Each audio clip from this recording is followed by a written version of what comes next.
Far in the northern hills, where mist clings to the moor-like memory, there stands an old manor, Grello Hall.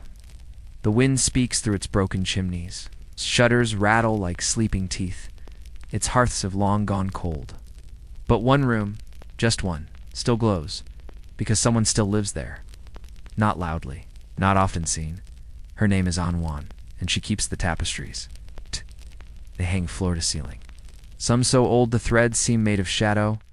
Others shimmer faintly as if moonlight were trapped between the stitches. No one remembers who wove them. No one remembers why, but Anwan knows, because they do not show pictures. They show dreams.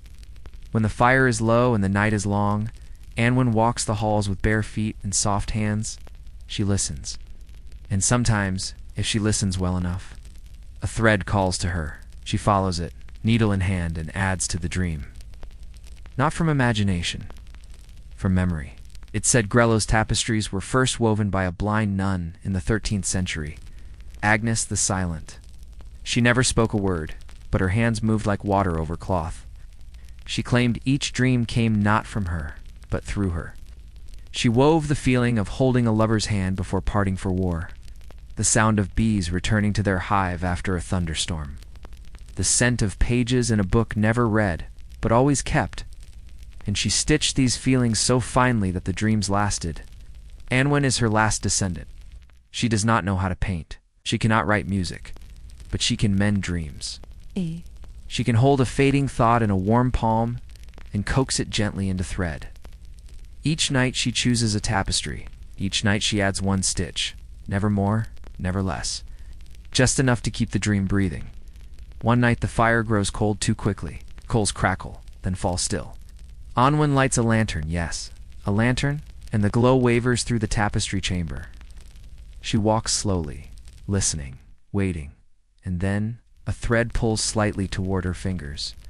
It is pale green, frayed. She touches it and remembers. A girl, long ago, sitting beneath an apple tree singing to a sleeping dog as twilight folded the sky. No name, no face, just the warmth. The scent, the hush. Anwan breathes in, closes her eyes, and stitches. She hums as she works a tune she doesn't remember learning, but always seems to know. The thread tightens, the tapestry sighs, another memory, saved from forgetting, held in place by thread and care. And somewhere, someone sleeping under a wool blanket in another town suddenly dreams of an apple tree they've never seen but somehow miss, because the tapestry breathes. And now, you are near it too. So rest now, dreamer. Feel the thread weaving soft through your thoughts, a stitch of warmth, a loop of hush. You are remembered, held, gently mended. There are hundreds of tapestries hanging in Grello Hall, each one still, each one silent, until they're not. On this night, the fire burns low. The coals have settled into a hush so deep, you might mistake it for sleep. Anwan sits with her back to the hearth, her tea untouched, because she feels it a change. Not in the room, in the threads. One of them is no longer waiting. One of them is moving. She stands, lantern in hand, bare feet on cool stone. Her breath stays soft. The tapestries sway just slightly, though the windows are sealed tight. She follows the motion. Past the silver-stitched dream of winter horses. Past the storm-colored cloth that sings in thunder, only dogs can hear. Past the one that smells faintly of lavender and old ink, and then she finds it. The unraveling thread dangles, like a question left too long unanswered. Deep red, frayed at the end, as though it had been pulled from both sides by memory and forgetting. Anwan brings her hand near and gasps. It's not in fear, in recognition. This thread holds a dream that was never stitched completely. A forgotten dream. One that slipped past Agnes the Silent. One that tried to find a shape, but was lost in the folds of time. And now it's slipping loose. She must act quickly, but gently. No knots, no force, just presence. She takes her needle, silver-tipped, worn smooth by decades of care, and she listens. A faint sound rises in her chest, a melody with no words. The echo of someone singing, but only half a song, a mother, a lover, scribe alone at a desk. She doesn't know yet. but she feels the ache, and the ache is always the beginning. She threads the needle and touches the red strand. At once, the dream surges. A wave of color floods her thoughts. A garden at dusk. A pair of boots left outside the door. A letter tucked into a wooden flute. A candle, still lit, though no one is near. Anwan's hand doesn't shake. She begins to stitch, not to fix, not to finish, to hold the pieces together.